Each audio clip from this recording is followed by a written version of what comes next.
Welcome to another episode of Samadrita Talk Show. And as I always promise, I try to bring stories of real people around you so that you can become a better version of yourself. Today, I'm not going to introduce my guest because I will let the music introduce my guest.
This is just an out-of-the-world experience. Trust me, I've never heard something like sitting so close to a violinist and sitting it on live. So I just want to thank her first because you kept my request to play live on the show. So thank you very much for that. And for my viewers who are watching her, she is our guest for tonight in the episode. That's Tanya Charles. And just to give a brief about her, she is an amazing artist, which you already got a glimpse of. And she is also a very disciplined violinist and a dedicated educator. And needless to say, she has a lot of accolades already and also a recipient of many awards. She has completed her education in music from University of Toronto and also a diploma from the Royal Conservatory of Music. Today, she is also part of the faculty of University of Toronto and Royal Conservatory of Music. She knows many languages, which we'll discuss more. Yeah. And she is also imparting education globally in music. I think it's time to have some real conversation with our guests now. Welcome to the show, Tanya. Thank you so much for having me today. I'm honored to be here. It's all our pleasure. And I just missed one point that you were performing from the whole morning and you took time to come to this show for this interview. So a big, big thank you for that as well. My pleasure.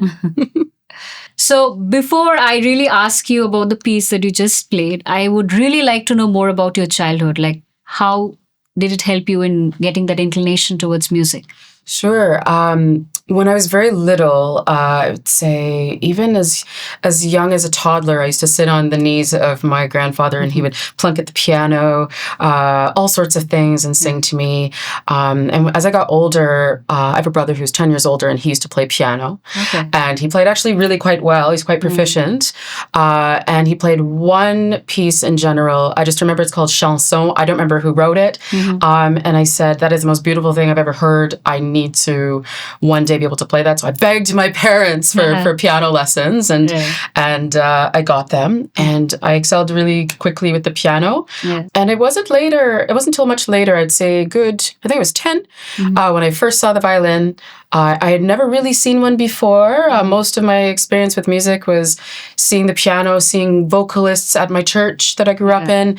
But violin was new, and now I see violin, viola, cello, double bass. These are very different, and they played music together. And I was right underneath the violin, and I looked how fast it went and how high it went and how into it they seemed.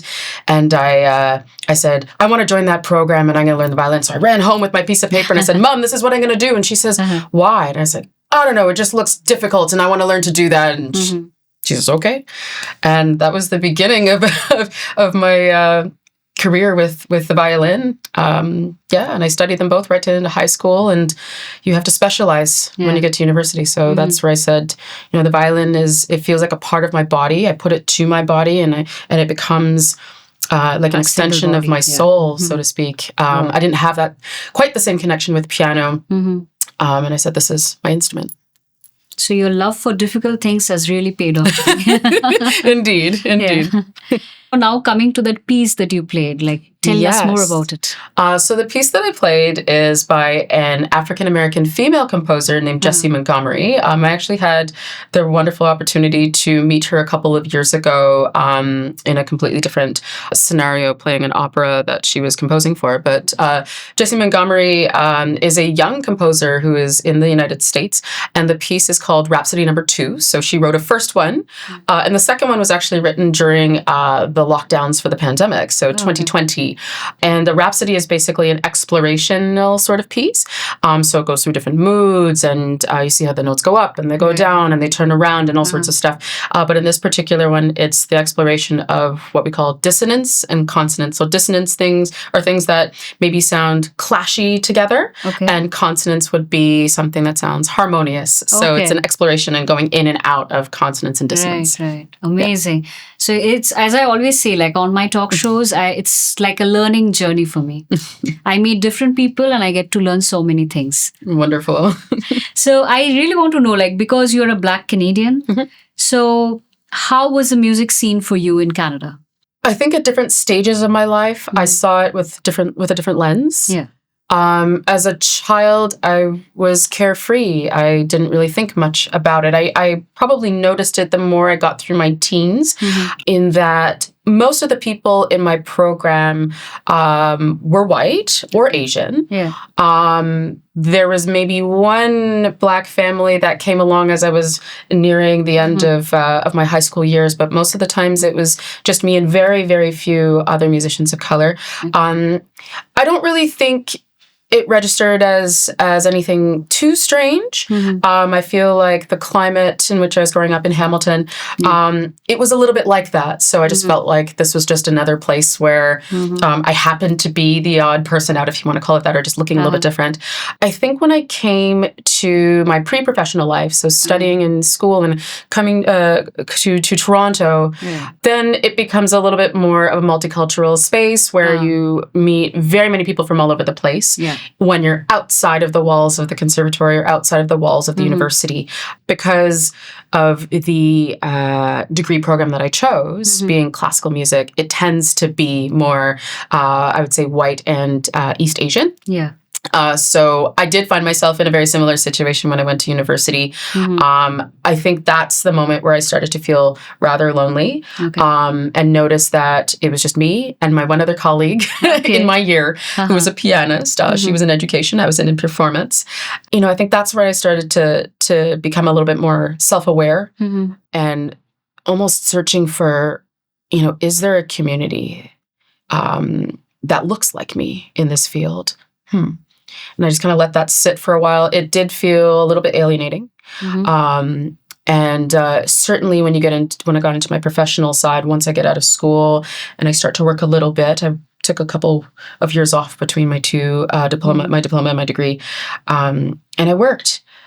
And again, I saw the same thing and I said, there's got to be somebody out here. Again, went to school again. didn't really see very many people. And it was in that moment, just shortly after I finished my diploma, where I met somebody very random happenstance.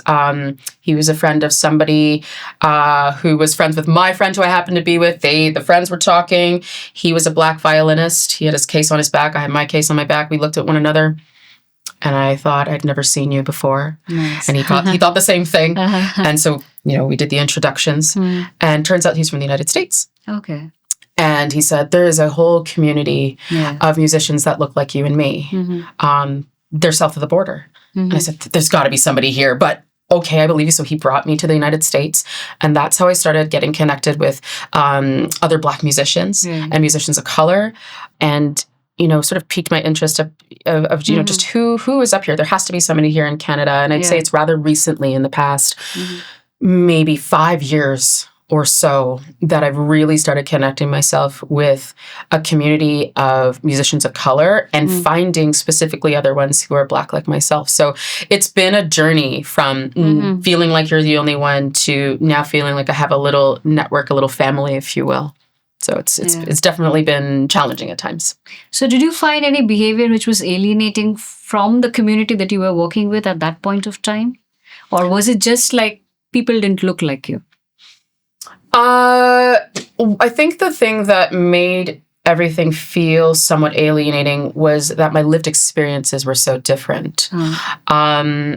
I grew up in a group class situation, which is not uncommon, but didn't really know what private lessons were for quite some time. Okay. And so I was lucky to have a teacher who noted that, hey, you're excelling quite well. Private lessons are a thing. And so I started taking lessons, and that's good and fine. But what I recognized later as I went to university is that there were students who had been, doing the private lesson thing. Some of them had done the group lesson thing. But there was also this other extension that they would do in the summertime. There was a summer training course of some sort that they would be taking. And a lot of the times it found them in the United States, where the training is significantly better in a lot of ways. And so a lot of them have that sort of experience that challenges them to another degree in ways that, was not really accessible to me. So I'd say that made it feel alienating because they would speak of their experiences in the United States. And a lot of them would say, oh, yeah, I also went to insert place in the United States or insert place in Europe. And I'd say, wow, I've never really trained anywhere else except for in my hometown and now here in the university. And then you see the level at which they play and what they're able to speak about. So a lot of my initial years, and honestly, even up till now, is I was keeping my mouth shut and my ears open to learning and seeing what is everybody talking about and just, writing things down, not having a clue as to if I'm spelling it right. How do you spell Schleswig-Holstein someplace in Germany? That's all I know. And I go home and I look it up. And that's how I sort of slowly tried to understand what everybody was talking about. But for a long time, I would sit on the sidelines and say, I'm not sure what everybody is really talking about right now. Definitely. It was difficult, but a lot of learning to do. And I still keep my ears open to what's what and who's doing what. And that's the reason you're growing at such a faster pace, because you keep that momentum of learning every time. Because I have seen people once they achieve something, they don't feel that urge to learn something more.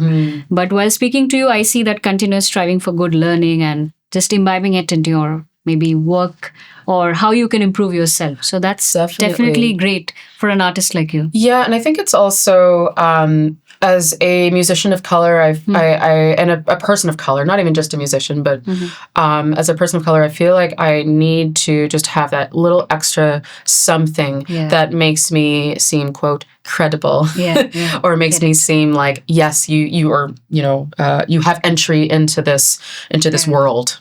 So I constantly strive for as much knowledge as I possibly can, and to study as hard as I can, to practice as much as I possibly can, to make sure that not only do I feel like I'm given this pass, but also for myself, that I feel good within myself and that I feel confident when I do take that pass and walk through the door. Amazing. I was going to ask you, how was your musical journey in Canada for making that first footstep towards that musical journey, especially as the Western musical scene. Mm-hmm. And then continuing to strive. I think you almost answered that, but yes, please feel free to share your experience. It's terrifying. I won't lie. It is terrifying sometimes. Mm-hmm. I feel like very many people, we go through these ups and downs and how we feel about ourselves today versus how we feel about ourselves tomorrow and that sort of thing. So I struggle with that just like anybody else does, but with this extra added thing of, am I accepted in this place? So not just from a personal perspective, having grown up in a place that is, rather homogenous in what we see, we'll say mostly white, in mostly white spaces, from school when I wake up in the morning, to when I go for my studies, and that's the world in which I live.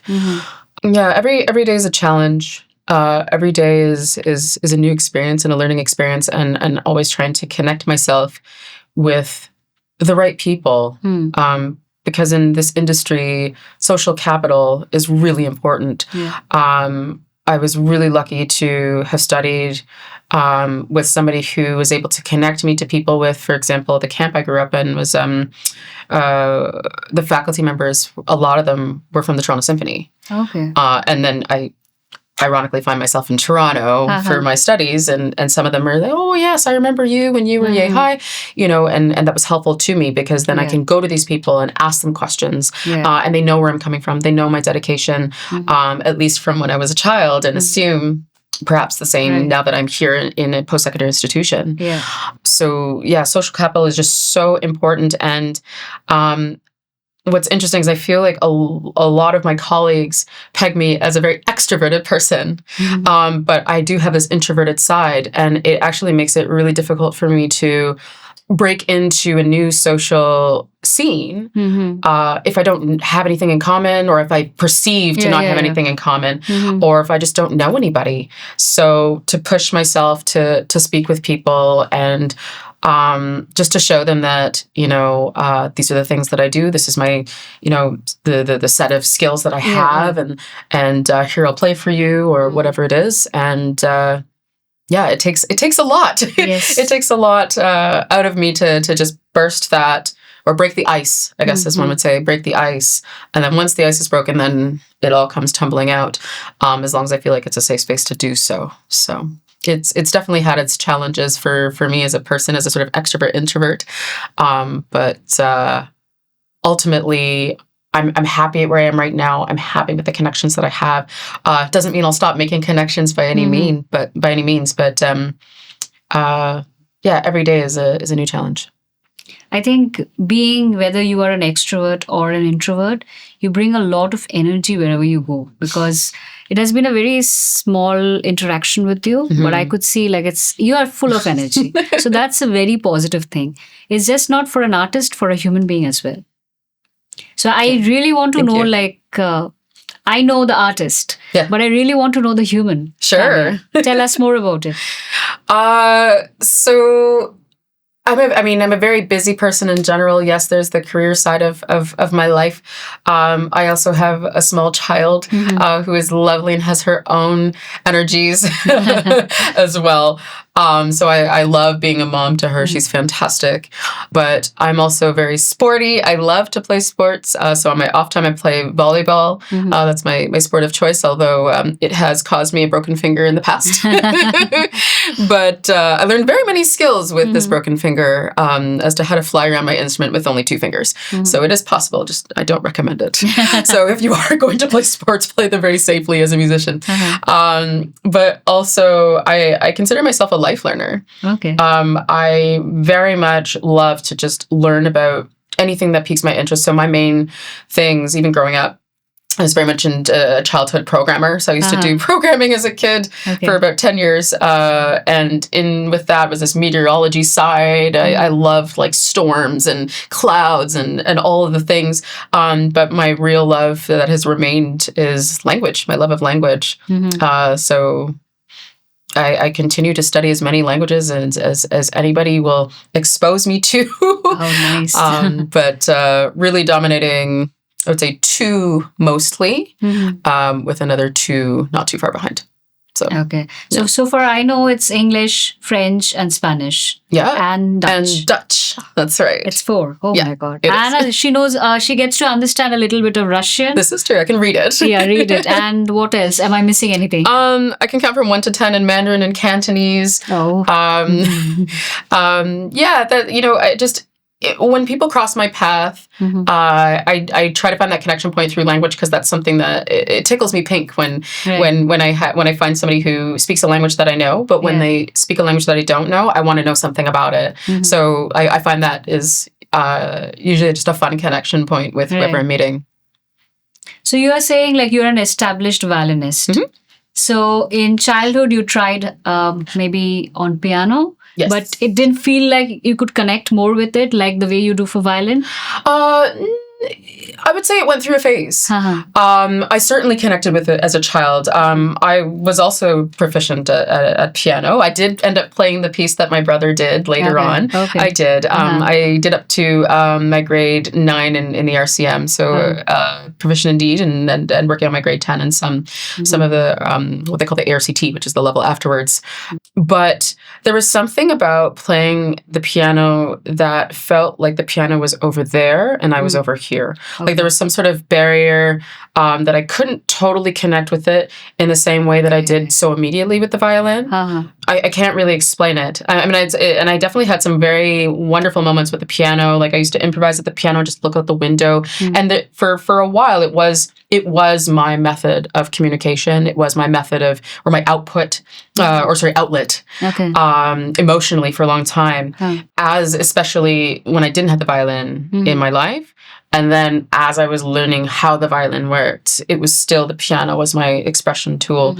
As I got better at violin, I found myself transferring that emotional outlet that way. And I remember sitting countless times, with the cassette. We had cassettes.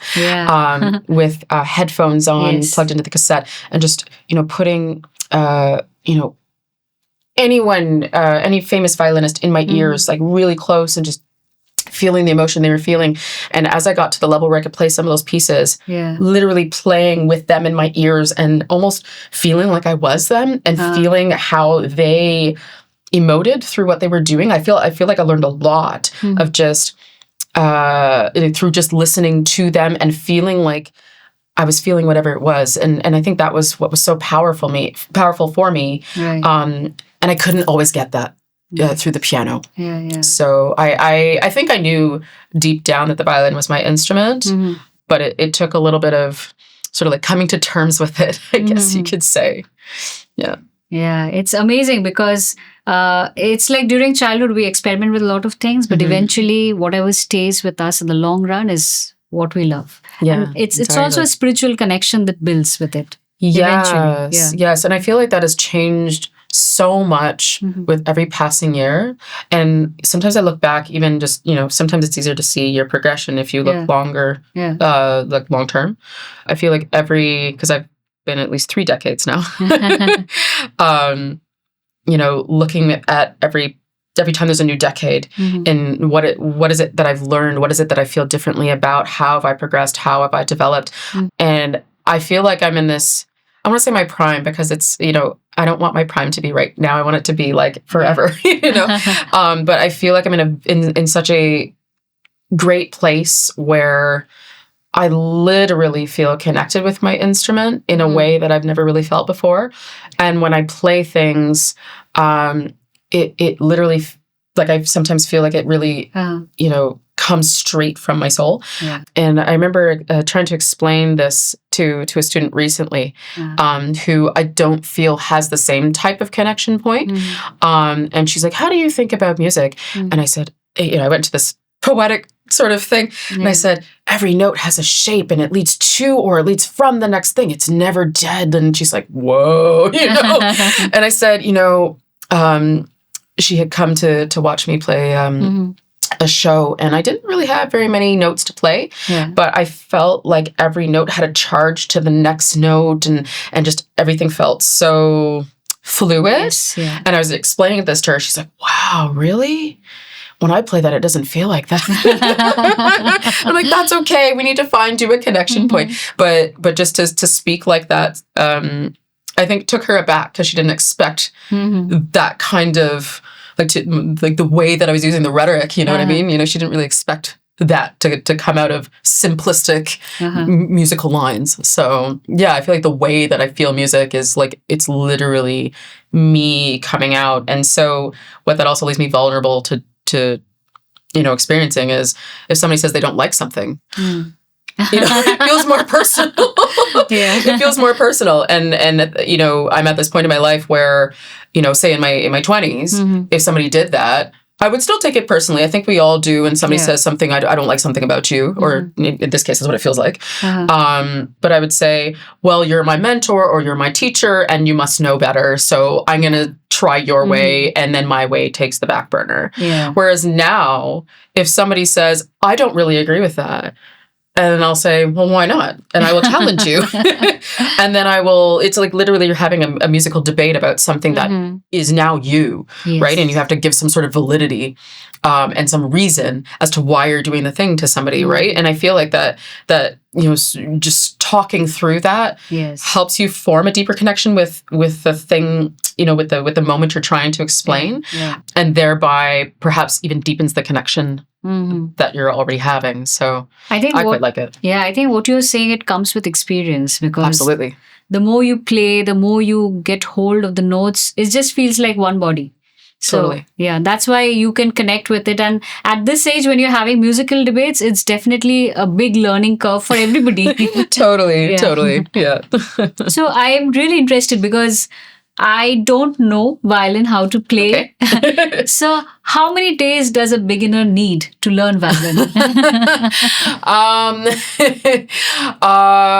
I would say, and this comes from, years of teaching and changing my way of teaching.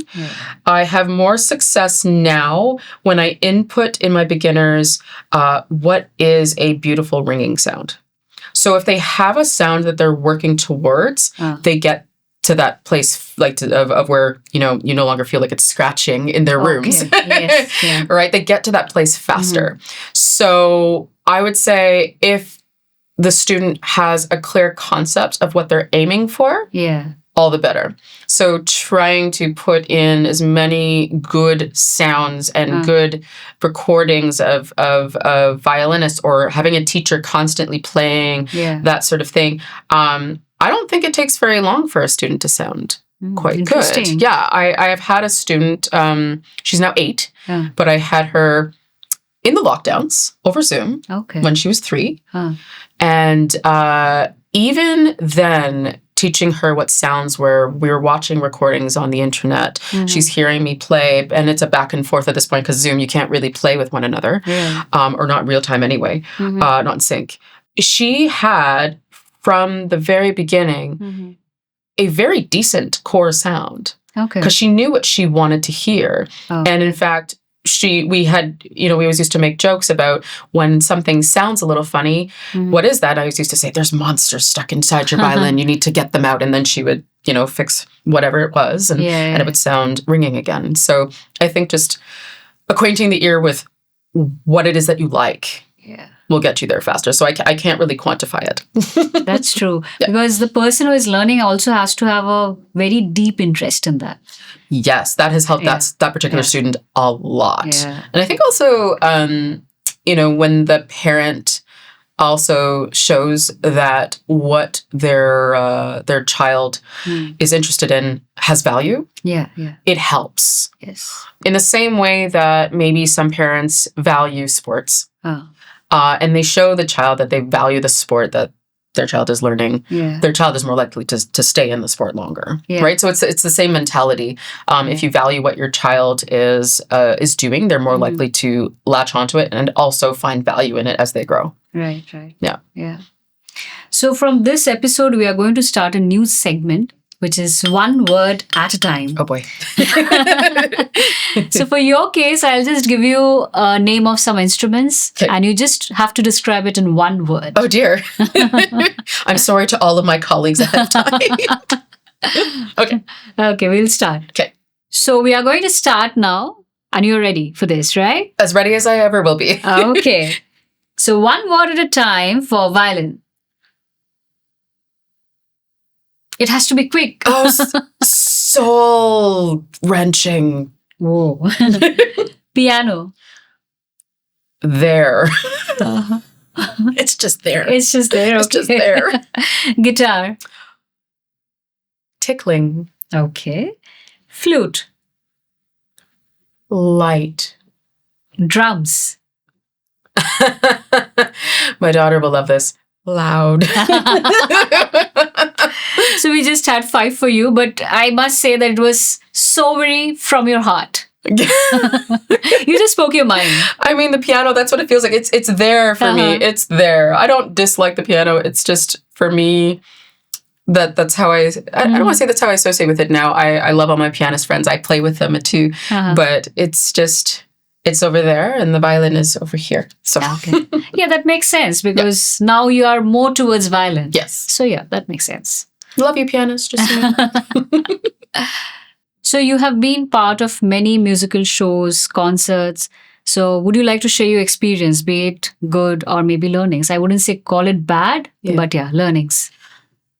Because I've done so many different types of shows, I feel like it's thrown me into situations that are so extremely different that I can't help but learn something every single time that I switch genres. I mean, my first love, I guess, if you can say it that way, was the symphony orchestra. It's where I spend a lot of my time. Okay. From the symphony orchestra, I feel like you learn how to be a part of like a greater force, I guess you could say, and how to work together as a group with your colleagues to create a core sound that is wonderful, that is lush, or maybe it needs to be, really rhythmic or driving. It depends on what it is you're playing, but to create that together and work together to create this really beautiful texture out of the instrument, which is the orchestra. The orchestra is really like a massive instrument that is creating music for you, and I think that's just such a unique experience to be within an orchestra. And I remember my very first orchestral experience, I was, I think, 11, and this is symphony orchestra. I did lots of string orchestra to start with group lessons, but symphony orchestra, I think I was 11, and I went to a music camp, and it was Sibelius's Finlandia, and it starts with the big brass sound. It's huge, and they're all in the back. And I'm waiting because I don't have anything to play yet, and the conductor, and you get this big wall of sound, and I was like, I'm a part of that. Yeah. It's that sort of feeling of like extreme power. Yeah. So yes, from symphony orchestra stuff, you learn so much about working together as a team and just enjoying what it's like to have this powerful force of people with you. It also comes with multiple personalities, so you learn a lot about how to work with your colleagues and create the best environment that you possibly can. Yeah. String orchestra is a little bit different. So I grew up in the string orchestra, but I also I had a string orchestra job that I auditioned for and won with Sinfonia Toronto. I was there for 10 years. And string orchestra felt like a homecoming because I had grown up in it for so long in my formative years, and coming to, getting the job with Sinfonia Toronto really felt like a place that I already knew. Okay. I learned so much from being there too, because there's all sorts of music for the string orchestra and all sorts of things that are still being written too. So I was lucky to have done like commissions for the group and that sort of thing, and to play new music. But it's a different type of force. Like that with Sinfonia Toronto, it's only 14, 15 people. Okay. So it's not quite as big. It's definitely not quite as loud. There's no brass, there's no percussion. It's just violins, violas, and cellos and basses. Okay. Right? So it's a different, lighter sort of feel. But when you have a piece that is, hard hitting and rhythmic, then you feel like, string players can really, we can really lay it down just the same without the percussion, without the brass, right? Okay. So, but it has a different texture. So it's a different feeling in that kind of group. Okay. I value it, but in a completely different way to the symphony stuff. I just like them both, but for different things. And there's just textures that only strings can acquire. That you can't just do that in symphony orchestra. right? Okay. So it's a textural thing too. And then there's been so many recording sessions in different styles. And I think what I learned from doing recording sessions, because it's been, I've done things in folk, in pop. I'm not a fiddler, or not a Canadian fiddler anyway, in terms of the Canadian styles, but I have faked a good fiddle. R&B, there's been hip hop, there's funk. I've done all sorts of things. And every time I switch genres, and I get the feedback from the engineers or sometimes from the client. What I realize is I have a strength of being a chameleon that I value intensely in my entire career, I think, which is what has worked for me in my entire career as well, because I like to learn. And so every time I cross a genre, I try to immerse myself fully into it and almost feel, not that I forget entirely my classical skills, but that I use them, but I morph them into this new thing. So it's really served me well in recordings as well. But also with my mariachi band, because Mexican music is completely different to anything else that I do. So picking up that style, I feel, was a good marriage of my formative years on piano, where I used to improvise. So using my ear more so than using a sheet of music. And then transitioning to classical, where I use sheets of music. I do memorize, but mostly sheets of music. And then mariachi is like this, it's a folk style. It's completely different. It does use my classical skills quite a bit, but it also I have to use my ear, because it's a style that is completely by rote. So meaning that the music is not necessarily transcribed. So a lot of my initial stages of being in the band, and it's been 13 years now, was listening and then doing, listening and then doing. A lot of listening and doing, not reading and then doing. Because reading and doing, I would be there right away. Listening and doing takes a little bit longer, but because listening and morphing and doing are my strengths, then it felt super quick. So this definitely worked to my advantage. And even just doing commercials, using your musical skills to, help the client find their way, I guess you could say it, because sometimes we speak different languages. The client has something in mind because they're maybe in the financial firm, or, that's the way that they speak. And so it's like we're speaking two different languages, and they want something from me, and they describe it, and I play it, and then they say, not quite.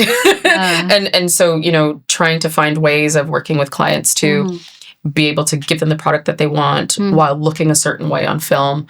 So then I'm learning to act and learning to transmit what I play and how I feel about it, but make it very visual for them to see. It's like a whole different side of myself that I really didn't think, hey, I'm going to go, be a musician so that I can learn to act. Do you know what I mean? So I feel like just every stage of my life has been, or everything that I do in my career has taught me something different. Even working in my quartet, it's like there are 4 people trying to make music, but we all have 4 different ideas, and somehow we need to do this.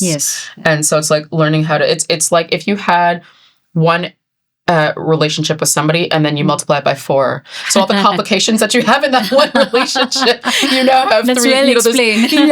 That's really what a quartet is playing in a quartet is like. It's really a marriage of 4 people. And somehow my quartet has been around for 10 years.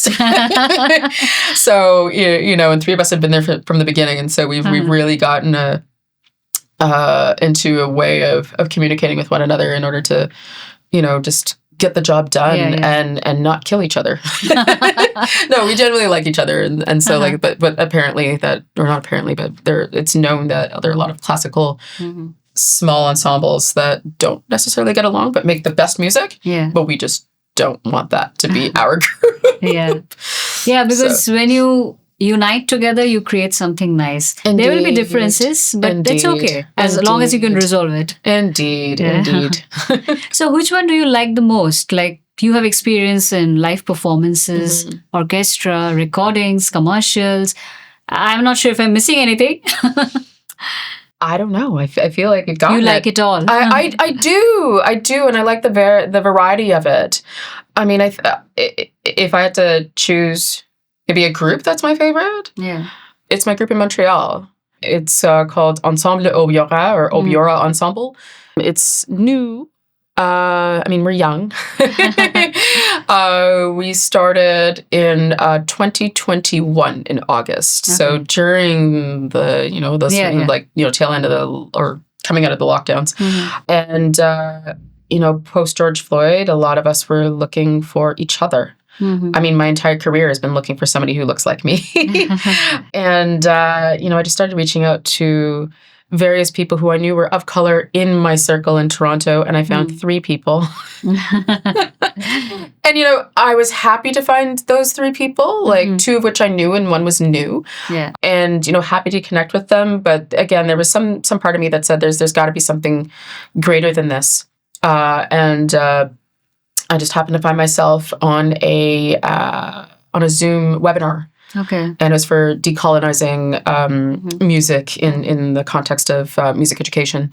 And there were 4 people there, and one of them was the classical person in the room who was definitely doing something that had no African roots at all. Okay. And it was like just all Black educators. But his side of it was very much the very European Western side. And the other 3 were very much pulling from their roots, whether it be Caribbean or African. And so I looked at this guy and I said, so you and I are in the same field, yet somehow I don't know who you are. Yeah. Why not? Oh, because you're based in Montreal. Well, Montreal's not far from Toronto. There's really no reason that we can't meet. So, I did my Facebook stalking and noticed we actually have very many people in common. And so we connected and we had a talk, him and his partner and myself. And we basically expressed the same things. I feel like I'm the only person. I don't really have a very big network of people who are of color, let alone people who are Black. He was also Black. So he said, my partner here and I, we were thinking of creating an ensemble where we could center musicians of color. And I go, that's funny, because, I've always wanted to play with something that is here in my turf, Canada, for musicians of color, because I'd already been going to the States for that. So, and I had one of my mentors jokes, hey, you always go to the States a lot. Yeah, I do. Why don't you do something like that here? I'm like, with who? Was always my response. With who? I don't know anybody who I can do this with. So here are these 2 people saying, yeah, we were thinking about starting an ensemble. I'm like, okay, well, let me do some digging and see if there really are more people here on the Toronto side. They were doing the digging on the Montreal side or Quebec in general, and we found a bunch of people. We created an ensemble. We had our first concert in August of 2021, and it is just the one ensemble where I feel like I can be wholly myself. Okay. I happen to lead it as well, which is like a powerful position, and I don't mean that in terms of I hold the power in a sort of executive way, but just there's something, and it's just a job that was new to me. It isn't new anymore, but it was new to me, is how do I lead an ensemble that has no conductor?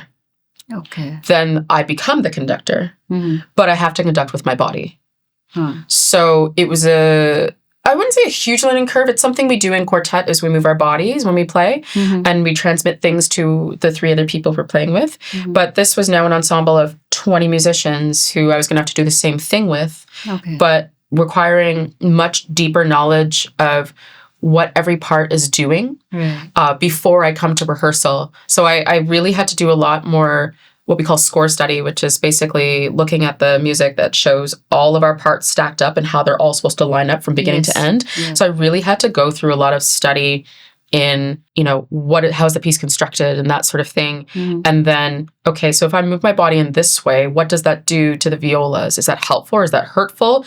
And just learn how to move my body in a way that would convey the right things, not just tempo, but how are we feeling? How are we moving? We're going to pull back here, anything. And so when we came to the first ensemble, I said, look, as much as I'm sitting in the hot seat as the concertmaster, I want this to be a collaborative experience. I'm sure we've all been in places where we have felt like we don't have a voice, and this is not going to be one of those places. I really want us all to feel comfortable here. So bring all of our ideas into the pot. They go, let's see what we come up with, but let's make this a constructive healthy place to be. And it's been like that ever since. I pride myself on just like being a part of a group that thinks in that way and strives to be in that way and moves as a unit. But they've taught me a lot too, because in order for us to have that collaborative experience, we all have to be vulnerable. And so, I've said to them sometimes, I'm not sure if what I'm showing with my body makes sense. Give me some feedback. And, I have some of the section leads and they say, oh, well, maybe if you try this other thing, and then all of a sudden click, So it's been a group where not only do I feel like I fit from a visual perspective, but from a musical perspective, I have a place to learn and grow. Yes. And also in a personal way, I'm now connected with this network of people who I didn't even know before that. So it's this very powerful place. And every time I go to Montreal and people are like, oh, you're going to Montreal again? And I'm like, yeah. And when I leave, I have a moment because I'm going to miss my colleagues, but I know I'm going to see them again. So amazing. I mean, you're doing amazing by connecting just not with the music, but bringing your people together to create that music. I mean, that's a great initiative. Thank you. Yeah, because your whole life you have been struggling to find people who look like you or somebody with whom you can relate to. Yeah. But now you're in that, I would say, arena where you're seeing those people. Totally. And it also, as an artist, will help you.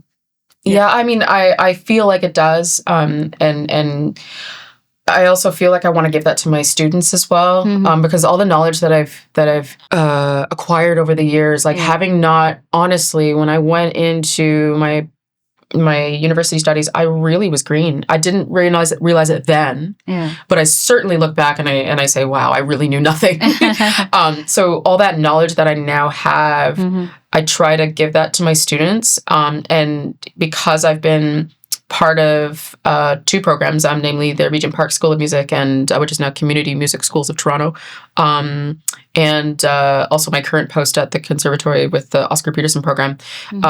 There's a large contingency of kids of color. I'd say predominantly kids of color. The first day was so just full of emotions and like the caretaker was crying. Like the caretaker, who's a Black man who saw me go through the school, was like, just thanks for he's crying because he's never seen that many kids of color in the building, Nice. So when I see those kids, I do see a little bit of myself and like how green they are and how a lot of them have never had the experience of even walking through the door of the conservatory. And, it's like, I just want to give them everything, and, especially when you have, and it's not just the ones who excel, but especially the ones who you really see like a little spark. And I say, you might want to think about this. And, here are these programs you can look into, there's a financial struggle, perhaps. Maybe we can find a way of making this a possibility for you. And that honestly is a big drive for my teaching, is just how can I help them succeed in a way that's faster than how long it took me. Yes, yeah. Yeah, that's really what drives me a lot to continue teaching. And I really hope with the way with the thought process that you have, you can really succeed. And perhaps some things which you couldn't get at the right time, you can at least give to your community back. That's the hope. Yeah, I really hope for that. Thank you. So now I also know, like, apart from being an established violinist, you are also an educator. So tell us more about how it is like being a Black teacher and how do you juggle, because it's a lot of responsibilities. It is, and I'll start with I never wanted to be a teacher in the beginning, which is hilarious. I mean.